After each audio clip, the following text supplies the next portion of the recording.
Segunda carta de Paulo aos Coríntios 4, de 13 a 15, que diz assim: tendo, porém, o mesmo espírito da fé, como está escrito, eu criei, por isso é que falei.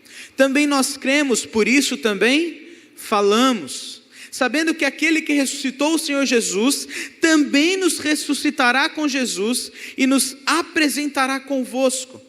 Porque todas as coisas existem por amor de vós, para que a graça, multiplicando-se, torne abundantes as ações de graças por meio de muitos para a glória de Deus. Pois bem, nosso tema de hoje é a missão. E como eu disse a vocês, essa missão, ela é o que se estabelece, ou melhor, como Deus estabelece o amor dele a outras pessoas. E para a gente começar a pensar sobre isso, eu te convido a entender o motivo pelo qual nós estamos aqui. Estamos aqui hoje para enfrentar a realidade de que as tempestades da vida estão se movendo violentamente pela nação e pelo mundo. O Jota, quando ele me fez o convite, ele me mandou a mensagem que ele falou assim: pastor, essa é a mensagem do meu coração, daquilo que eu espero dessa Semana Jovem. E durante essa mensagem ele diz assim: pastor, nós vivemos e estamos sofrendo com coisas extremamente pesadas nos últimos 2 anos. E não é só o nosso país, mas é todo o mundo. Então, as tempestades da vida estão se movendo violentamente pela nação e pelo mundo, com uma ferocidade que sugere fortes ventos, frentes contrárias. Nesse sentido, o calor abrasador da urgência em redimir, e talvez você saiba exatamente sobre isso, a condição política, a condição moral, a condição econômica, a condição social, todas as condições que envolvem a nossa vida. Isso conflita com os ventos contrários de nossa insensibilidade, omissão e cegueira. Para um pouquinho e pensa naquilo que eu estou dizendo a você nessa noite. Todos nós sentimos as mudanças que aconteceram durante esses 2 anos. E talvez todos nós tenhamos nos perguntado o que fazer, como se comportar, como lidar, como enfrentar, ou como estão lidando, como estão enfrentando e como estão se comportando. E talvez uma das coisas mais difíceis que nós tivemos que lidar foi com a insensibilidade das pessoas, a omissão das pessoas e a cegueira das pessoas. E eu continuo dizendo assim: não são apenas ocorrências isoladas de insensibilidade, não são apenas ocorrências separadas de cegueira, de omissão. Não, pelo contrário, são na verdade o reflexo de uma cristandade de gueto, acomodada e distante da realidade. Deixa eu explicar. Sabe o que aconteceu com o povo cristão durante esses 2 anos? Foi menos cristão do que nós podíamos ser. Isso não é novidade, tá bom? Isso é fruto de corações que eu e você experimentamos. Corações pecaminosos. E deixa eu te explicar mais uma coisa. O apóstolo Paulo, quando ele escreve aos Coríntios, ele tem exatamente essa proposta. Consertar a vida dos coríntios, porque apesar de eles terem recebido a mensagem do Evangelho, eles viviam em problemas morais, problemas sociais, problemas entre eles mesmos. Por isso a carta de Coríntios é uma carta tão difícil de a gente ler, mas é uma carta tão necessária para nós entendermos aquilo que eu digo no final. É necessário então irmos, vivermos e experimentarmos a realidade de um evangelho real. O evangelho que de fato acontece na nossa vida. O evangelho que de fato pode fazer com que nós sejamos verdadeiramente cristãos no meio de um mundo tão complicado. Então, como diria o meu amigo Marco Teles, Na realidade do Evangelho, a realidade das coisas costuma ganhar outras cores. Morte aqui tem cheiro de vida. E o choro, às vezes, ganha contornos amarelos e soa festivo. Por que eu digo isso? Porque o contexto da carta de Paulo é um contexto muito comum ao Novo Testamento. É um contexto de que as dificuldades da vida, os sofrimentos, a perseguição atrapalhavam a vida cristã. E é por isso que nos versículos 5 e 7 do capítulo 1, o apóstolo Paulo está dizendo assim, porque assim como os sofrimentos de Cristo se manifestam em grande medida a nosso favor, assim também a nossa consolação transborda por meio de Cristo. Ou seja, assim como Cristo sofre e nós sofremos, a consolação de Cristo também é a nossa consolação. E é por isso que no versículo 7 ele vai dizer ainda assim, olha, a nossa esperança a respeito da igreja de Corinto está firme, sabendo que como sois participantes dos sofrimentos, assim sereis também da consolação. Ou seja, o coração de Paulo se apega à obra de Cristo, ao seu ministério. Não há outra coisa que importe mais para Paulo do que Cristo, porque Cristo para Paulo é a vida, Cristo para Paulo é tudo aquilo que ele precisa. A vida de Cristo é o que faz Paulo dizer em Romanos, que os sofrimentos do tempo presente não se comparam com a glória que há por vir. É por isso que a gente começa a entender, então, que Jesus é a razão para o ministério de Paulo, bem como para o poder de Deus. A gente começa a entender que o apóstolo vem construindo na carta, onde ele chega lá no capítulo 4, e ele não está defendendo somente o seu ministério, mas ele está defendendo a vida que se constrói a partir de quem é Cristo em nós. E de quem é Cristo em nós para proclamarmos Cristo a outros.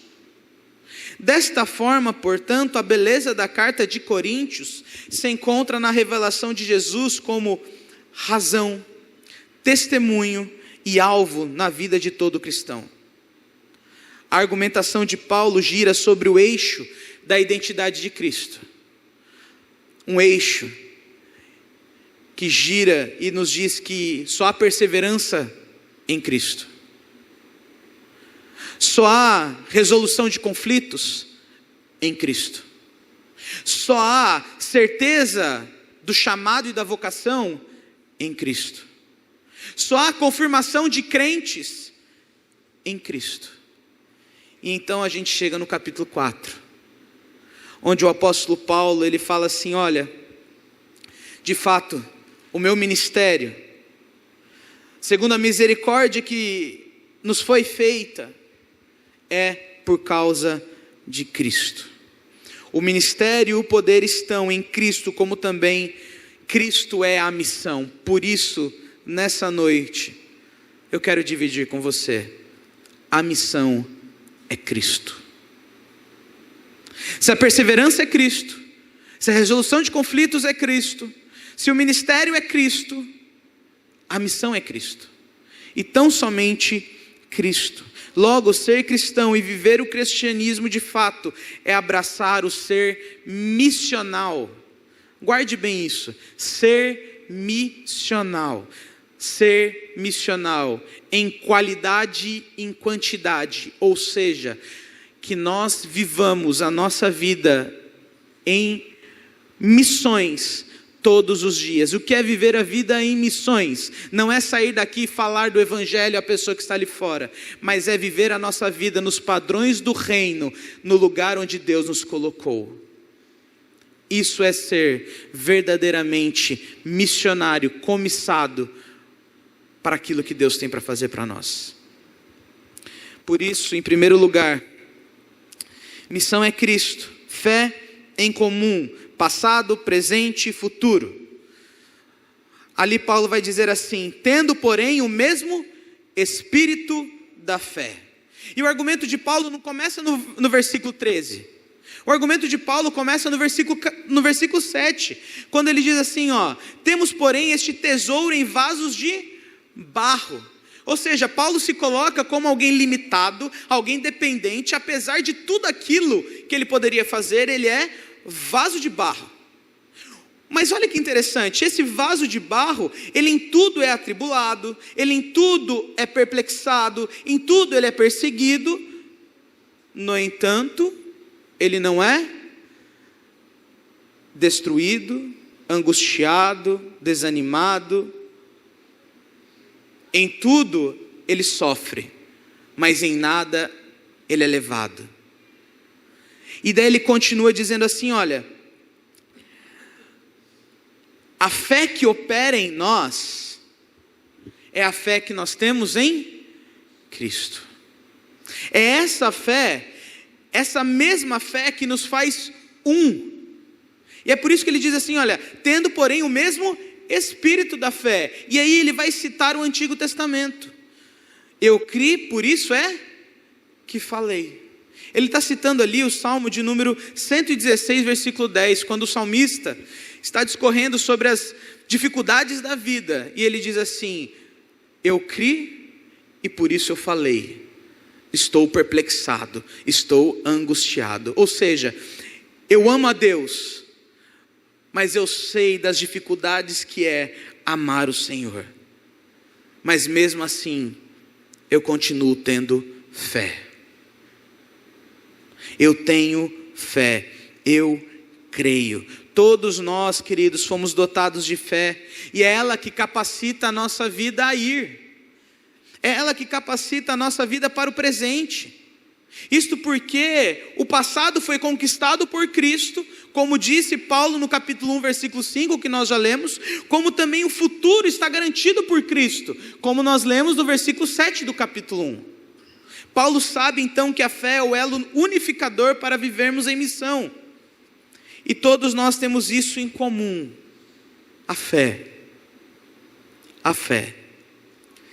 Na prática, então, nós precisamos entender algumas coisas. A primeira delas, se a fé é comum no passado, presente e futuro, a igreja é uma. A igreja é uma. Não só geograficamente, porque quando a gente lembra, né, que a igreja é uma e que tem vários irmãos reunidos em toda a face da terra, a gente entende isso muito bem, não é? Mas deixa eu te dizer uma coisa, a igreja é uma temporalmente. As verdades do passado são verdades para nós, e as verdades que serão construídas no futuro, ou melhor, as verdades que serão reafirmadas no futuro, são as nossas verdades hoje. Entender isso, portanto, é valorizar o passado, é valorizar aquilo que Deus constrói, ou melhor, que Deus construiu na nossa vida, é valorizar o que Deus construiu como povo dele. Somos povo amado do Senhor, somos raça eleita, sacerdócio real, somos povo que foi do cuidado do Senhor e ainda é, somos povo que Deus escolheu desde a eternidade no passado, somos povo que experimenta de bênçãos espirituais diariamente, somos povo que precisa entender a missão que sempre existiu, porque afinal de contas, a fé é uma, passado, presente e futuro.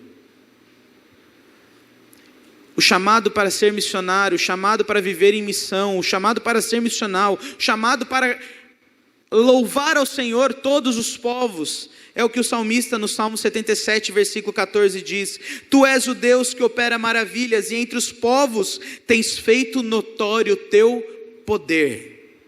Salmo de número 96, versículo 3: Anunciar entre as nações a sua glória, e entre os povos as suas maravilhas. Salmo 98, versículo 2: O Senhor fez notória a sua salvação, manifestou a sua justiça perante os olhos de todas as nações. O Senhor é grande em Sião e sobremodo elevado acima de todos os povos. Rendei graças ao Senhor, invocai o seu nome, fazei conhecidos entre todos os seus feitos. Louvai o Senhor, vós todos os gentios, louvai-o todos os povos. Paulo acreditava nisso, e isso impulsionava a sua vida. Meu irmão, você crê nisso?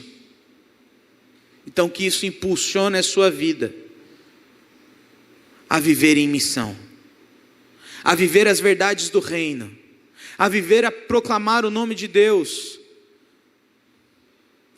Olhar para a universalidade da igreja é também ver aquilo que Deus há de fazer com ela. O futuro que nos aguarda é garantido pela ação contínua de Deus ainda no presente, ou seja, Deus aqui está hoje preparando o nosso futuro. Isso significa que Deus garante vitória para nós. É por isso que o apóstolo vai dizer que em Cristo nós somos mais que vencedores. Desta forma, como povo de Deus, temos a certeza de dias melhores e de um futuro glorioso. Hoje nós somos igreja militante, mas amanhã seremos igreja triunfante. E cabe ainda aprendermos algo aqui, e o pessoal da primeira vai zoar comigo, mas Lewis é demais. C.S. Lewis, quando ele está escrevendo Carta de um Diabo a Seu Aprendiz, ele fala que existe uma tentação muito grande do nosso coração. A tentação de nós termos horror por aquilo que sempre é. Sabe aquilo que sempre acontece? Sabe o culto? Às vezes a gente pega horror a culto. Ah, mas culto é tudo igual, pastor. Que bom que ele é. Deus não mandou ter pirotecnia no culto. Deus não mandou ter fumaça, gelo seco, luzes e carnaval dentro de um culto. Deus não mandou que nós ficássemos inventando coisas mirabolantes para o culto. E é por isso que C.S. Lewis escreve, quando o diabo maior vai ensinar o demônio menor, que o horror pela mesma coisa de sempre é uma das coisas preciosas, das mais preciosas paixões que incutimos no coração humano. Uma fonte infinita de heresias na religião, de conselhos estúpidos, de infidelidade conjugal e de inconstâncias nas amizades. Em outras palavras, sabe o nosso mundo que é muito conturbado? Ele acabou colocando na nossa cabeça que não basta ser cristão, precisa de algo mais. Só que o apóstolo Paulo aqui está dizendo: eu criei e por isso falei. Eu não precisei de algo mais. Eu não precisei ser conhecedor de todas as coisas. Eu não precisei ser o doutor de tudo. Eu criei e por isso falei. Cuidado, meu irmão e minha irmã, para que a simplicidade do cristianismo não apodreça no nosso ego, não apodreça nos nossos programas, nos nossos planos, projetos, porque, como já diria Jesus, seguir a Cristo é tão somente deixar tudo e ir atrás dele. Fé em comum, passado, presente e futuro. A missão é Cristo. A missão é Cristo também porque ela é crer e permanecer. O versículo de número 13 e 14 vai dizer assim: eu criei, por isso é que falei, também nós cremos, por isso também falamos. Sabendo que aquele que ressuscitou o Senhor Jesus, também nos ressuscitará com Jesus e nos apresentará convosco. Bem, anteriormente, Paulo argumentou sobre a fé, como nós vimos, mas agora deixa eu te dizer a essência do argumento de Paulo. A grandeza das suas realizações será igual à profundidade das suas convicções. É isso que Paulo está dizendo. A grandeza das suas realizações será igual à profundidade das suas convicções, ou seja, só haverá verdadeiro envolvimento, verdadeira entrega, se de fato o nosso coração ama a Deus. Se o nosso coração não ama a Deus, meu irmão e minha irmã, não adianta ser missionário, não adianta ser cristão, porque o mundo nos oferece amores diversos, E o que precisa estar arraigado em nosso coração é o amor a Deus. Então o entendimento de Paulo são as suas palavras praticamente naquilo que ele diz em 1 Coríntios. Quando ele fala assim, olha, e se não há ressurreição dos mortos, então Cristo não ressuscitou. Então, portanto, e se Cristo não ressuscitou, é vã a nossa pregação, é vã a nossa fé. E ele ainda continua, e se somos tidos por falsas testemunhas de Deus, porque temos asseverado contra que Deus ressuscitou e ele ressuscitou a Cristo, ao qual ele não ressuscitou, se é certo que os mortos não ressuscitam, porque se os mortos não ressuscitam, também Cristo não ressuscitou, e se Cristo não ressuscitou, é vã a vossa fé, e ainda permaneceis nos vossos pecados. E mais, os que dormiram em Cristo pereceram. E se a nossa esperança em Cristo se limita apenas a esta vida, preste atenção, somos os mais infelizes de todos os homens. Cristo é a missão e Cristo vive. Se Ele vive, se Cristo vive, Ele é a razão de tudo. Se há uma doutrina essencial que você deve levar dessa noite, saiba, Cristo vive. E se Ele vive, nós vivemos. Nós temos razão para querer. Nós temos razão para existir. Nós temos motivo para fazer, para ir, para falar, para proclamar. O ato de crer e permanecer, então, se baseia na ressurreição de Cristo. E permita dizer mais uma coisa. O ato de crer e permanecer se baseia na ressurreição de Cristo e na garantia futura da nossa ressurreição. Lembre, tenho por certo que os sofrimentos do tempo presente não se comparam com a glória do porvir. Ou lembre-se de Tiago, quando ele diz, tende por motivo de grande alegria ao passardes por várias provações, sabendo que a provação da vossa fé, uma vez confirmada, produz perseverança. Ora, a perseverança deve ter ação completa, para que sejais perfeitos e íntegros e em nada deficientes. E daí no versículo 12 ele vai dizer assim, bem-aventurado todo aquele que suporta com perseverança a provação, porque depois de ter sido aprovado, receberá a coroa da vida. Ah, meu irmão, Cristo vive e nós viveremos com Ele. Isso é crer e permanecer. Isso é ter força para nos arraigarmos, apesar dos ventos contrários. Isso é ter força para nós ficarmos firmes, não por causa de nós, mas por causa de Cristo. Essa compreensão, então, não é para que nós sejamos pessoas insensíveis às adversidades desse mundo, ou para que sejamos indiferentes às pessoas ao nosso redor, mas muito pelo contrário. Essa compreensão é para que nós sejamos estimulados nas adversidades.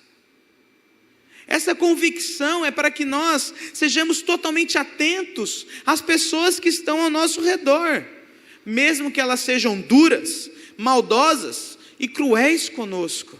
Lembre-se de Estevão. As pessoas argumentavam contra ele, mentiam contra ele. E o que ele fez? Proclamou o evangelho da salvação em Jesus Cristo.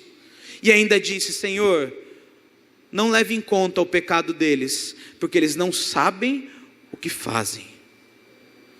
Queridos, crer e permanecer é entender então que a nossa vida está arraigada em quem é maior e melhor, Cristo. E quer entender mais sobre isso? Olhe para Cristo. Veja como a convicção do chamado de Cristo não levou a uma bolha. Cristo em nenhum momento se fechou em isolamento, em clausura. Pelo contrário, Cristo foi acessível, Cristo foi abordável, Cristo se deu ao mundo, Cristo se entregou. Cristo falou com as pessoas mais odiosas e odiadas do mundo, por convicção do seu chamado. Cristo e a convicção do seu chamado, a sua fé, a sua crença fizeram com que ele permanecesse firme frente aos ventos contrários. E talvez você possa olhar para mim e dizer assim: mas pastor, para Cristo é fácil. Cristo era perfeito. Cristo não errava. Para ele é muito fácil crer e permanecer. Para ele foi muito fácil subir no madeiro. Ele não tinha pecado nenhum, ele sabia que ia subir lá, ia morrer e ia ressuscitar. Meu irmão, deixa eu te dizer uma coisa.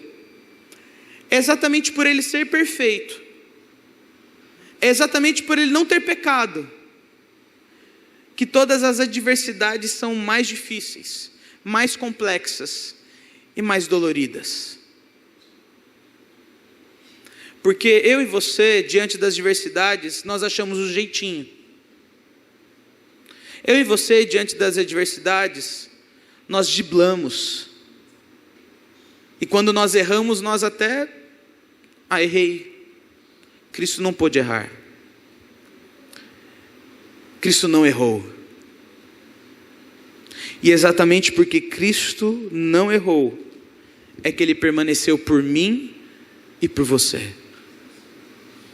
Cristo permaneceu exatamente porque nós não poderíamos permanecer.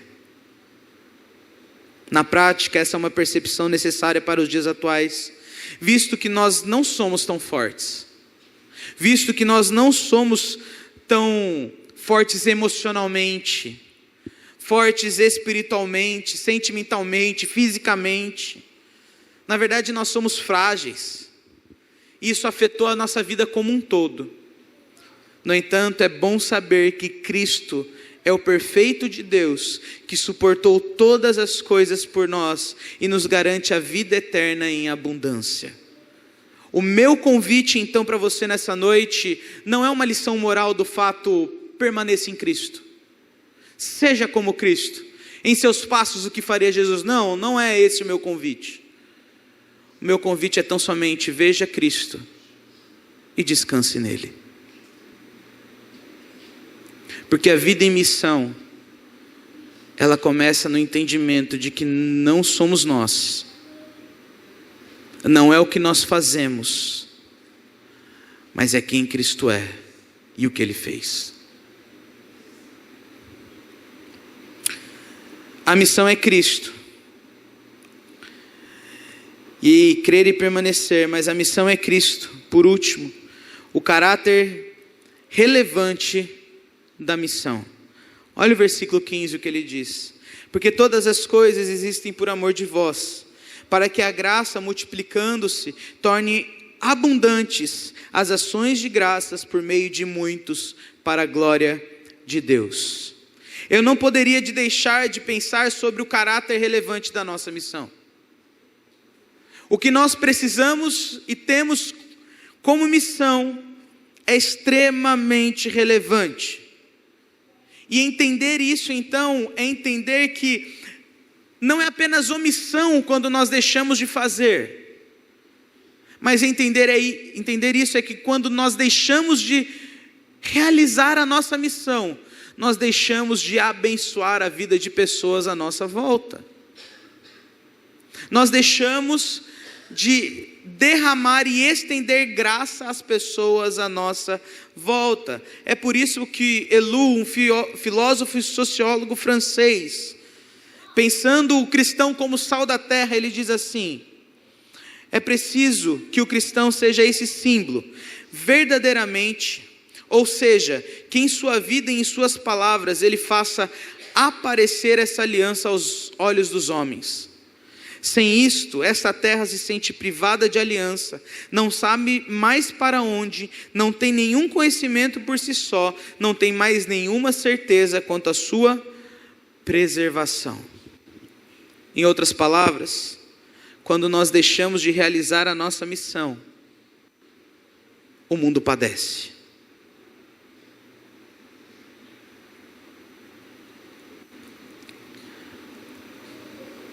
Dois anos de pandemia, e a gente está culpando muitas coisas, mas talvez o maior culpado seria olhar para os nossos corações e dizer: fomos cristãos de verdade,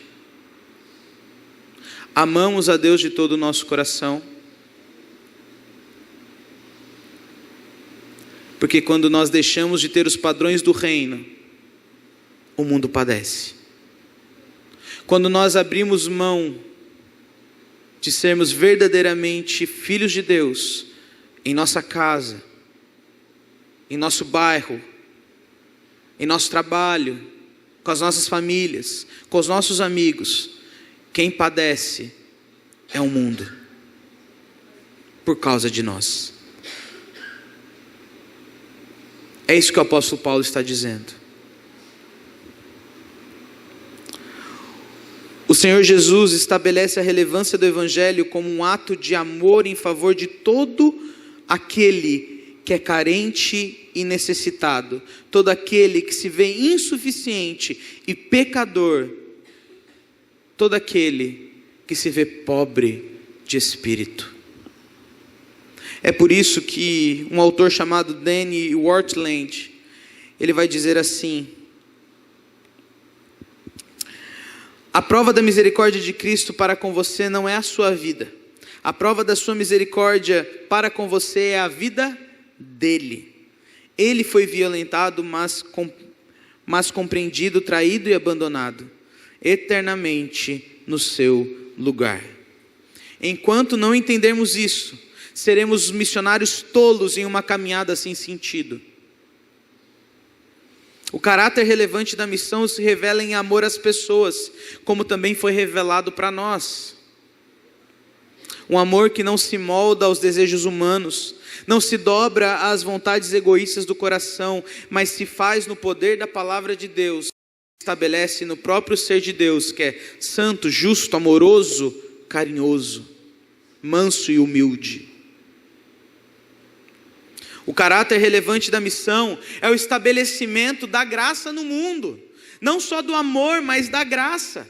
Nada é mais real do que entendermos que a nossa vida é um meio de graça ao mundo. Querido, se você é bom em algo, você não é bom para você mesmo, e nem sequer só para que você ganhe dinheiro com isto. Você é bom para abençoar a vida de outras pessoas. Você é um meio de graça para este mundo. Você é sal da terra, você é luz do mundo. Portanto, ser missionário não é falar do amor de Cristo, mas é viver o amor de Cristo, viver os padrões do reino. É por isso que o Senhor Jesus disse: olha, o Espírito do Senhor está sobre mim, pelo que me ungiu para evangelizar os pobres. Os pobres são os abatidos de espírito, os aflitos, os que tremem só de ouvir a palavra de Deus. E Ele me enviou para proclamar libertação aos cativos, aqueles que foram presos, que foram exilados, que foram tirados da sua terra, e restauração da vista aos cegos, para pôr em liberdade os oprimidos, ou seja, aqueles que por muito tempo ficaram na escuridão e não enxergam mais nada, mas Cristo veio iluminar a todos esses. A nossa vida é esse meio de graça que vem resgatar os pobres, quebrar as algemas e trazer vista aos cegos, não por causa de nós, mas por causa de Cristo. A graça nada tem a ver com merecimento ou conquista, antes ela é um presente dado a todo aquele que não é merecedor e que não conquistou nada. Se pudéssemos dizer algo específico sobre a nossa missão, certamente a veríamos como a maior loucura deste mundo. Afinal de contas, até o apóstolo Paulo disse isso. Olha, a pregação do Evangelho é loucura, mas é poder de Deus para a salvação. O caráter relevante da missão é visto na glória de Deus. O objetivo principal do homem é glorificar a Deus e ter prazer nele eternamente, para sempre.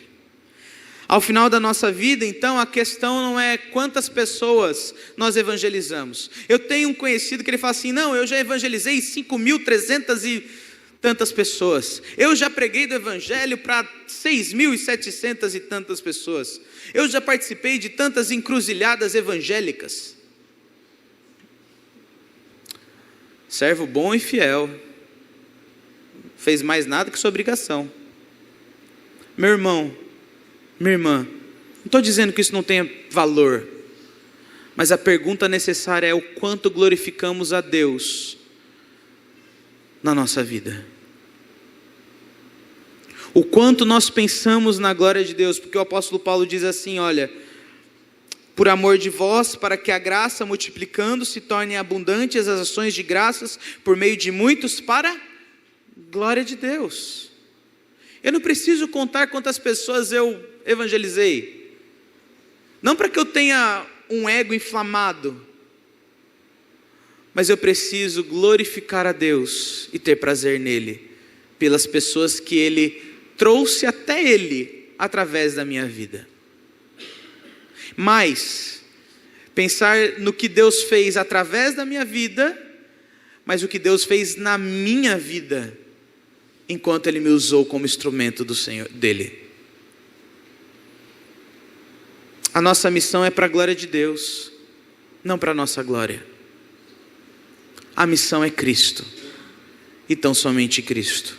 Por isso eu termino dizendo que a realidade do Evangelho é sobre uma só fé, que nos chama a crer e a permanecer no único que é capaz de guardar a nossa vida, Jesus.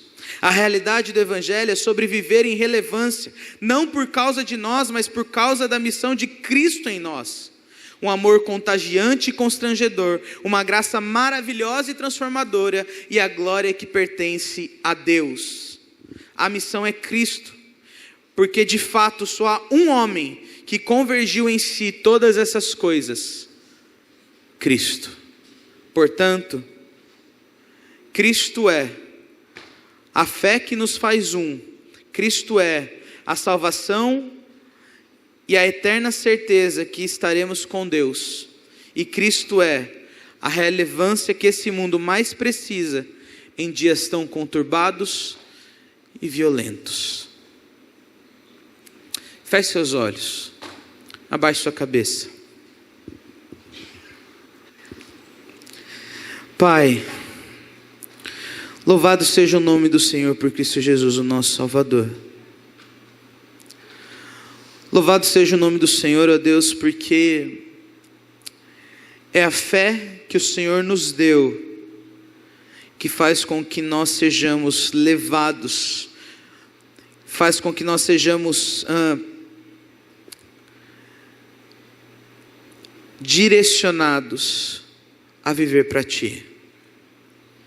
Não é por causa do nosso intelecto, não é por causa do nosso conhecimento bíblico, não é por causa, ó Deus, de qualquer coisa que nós tenhamos feito, mas é tão somente e unicamente pela fé que o Senhor nos dotou. Uma fé poderosa, uma fé que é operosa, uma fé que vive para Ti. Ó Deus, obrigado porque Cristo Jesus permaneceu por nós. Cristo Jesus sofreu por nós. Cristo Jesus se entregou por nós. Obrigado a Deus porque em Cristo nós somos alicerçados, arraigados, enraizados, e nada nos tira desta vida, nada nos arranca, mesmo quando adversidades se levantam contra nós, nada nos tira, porque Cristo nos arraigou nele. Louvado seja o nome do Senhor, Pai. Louvado seja o nome do Senhor, ó Deus, porque Cristo nos mostra a relevância da nossa missão. Ao olhar para Cristo nós vemos tremendo amor. Ao olhar para Cristo nós vemos maravilhosa graça. Ao olhar para Cristo nós vemos glória ao Teu nome, Pai. Então, ó Deus, que a nossa missão seja recheada de amor, de graça e de glória. Não para nós, mas para o Senhor. Portanto, ó Deus, dá-nos coragem, dá-nos esse ato de fé, de permanecer, de perseverar, de continuar para sempre, até a volta de Cristo Jesus. Dá-nos, ó Deus, a consciência de que por mais que os dias sejam conturbados, os ventos contrários que nos façam nos sentir amedrontados, omissos, insensíveis, sejam derrotados por quem Cristo é e pela identidade de Cristo em nós. E que assim, portanto, nós sejamos levados e dirigidos, direcionados a ter os padrões do reino em nossa vida para todos sempre, para a glória de Deus. Essa é a nossa oração, Pai, em nome de Jesus. Amém.